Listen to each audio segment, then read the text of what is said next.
السلام علیکم. دو ٹوک کے ساتھ میں ہوں وقار الحسن. میراث صدیقی صاحب، اس وقت جو ہم بات کر بھی رہے ہیں صدارتی نظام کی، آپ نے بات بھی سنی، تو پاکستان میں پارلیمانی نظام ہی زیادہ رہا ہے. تو اس میں آپ کیا سمجھتے ہیں کہ لوگوں کو صحیح طریقے سے صحیح ثمرات جو ابھی ہم بات کر رہے ہیں کہ پہنچے ہیں، یا ڈکٹیٹرشپ جب بھی آئے تو ان کے لیے تو مٹھائیاں بانٹی گئی ہیں؟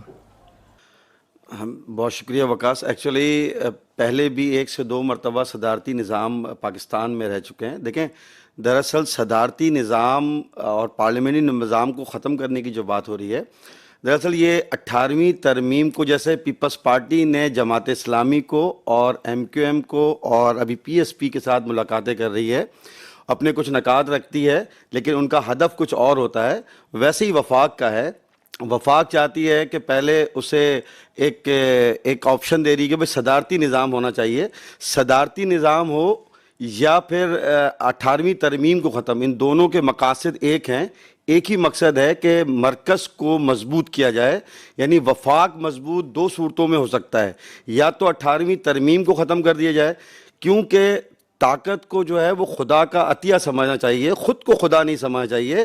جو کام آج وفاق ان کے نظر میں کر رہی ہے پیپلز پارٹی کے، وہی کام تو ابھی پچھلے دنوں نے دیکھا ہے کہ جماعت اسلامی 28 دن بیٹھی، PSP بیٹھی ہوئی ہے. متحدہ قومی موومنٹ نے CM ہاؤس پہ جب احتجاج کیا تو ایک عام پاکستانی نے اس بات کو دیکھا ہے کہ لوگ طاقت کو لے کر کے خدا کیسے بنتے ہیں.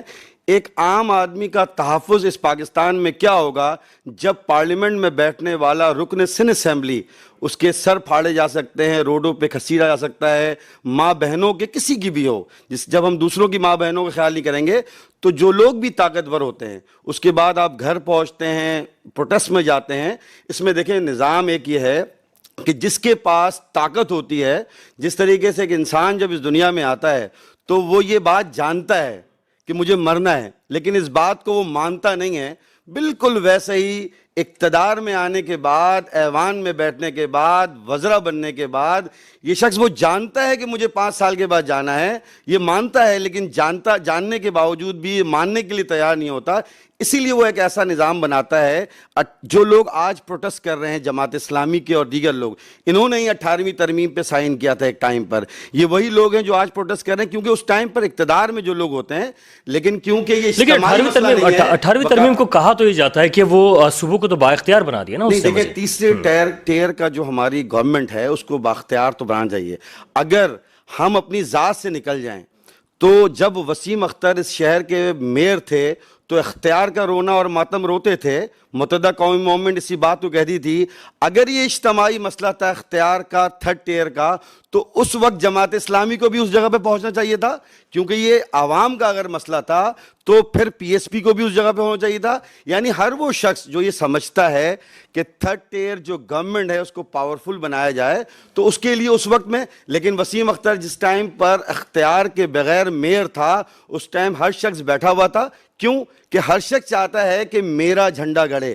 اجتماعی طور پر کوئی بھی یہ نہیں چاہتا کہ عوام کو جو مہنگائی کا سامنا کرنا پڑ رہا ہے، پیٹرول کے سامنا کرنا پڑ رہا ہے اور مشکلات کا سامنا پڑ رہا ہے، یہ اجتماعی کوئی مسئلہ نہیں. تو یہ آپ کیا سمجھتے ہیں کہ کیا اگر صدارتی نظام آ جائے گا تو یہ ان تمام چیزوں کو بہتر انداز سے لے کے چل سکتا ہے؟ دیکھیں، صدارتی نظام تو ایک طاقت ہے.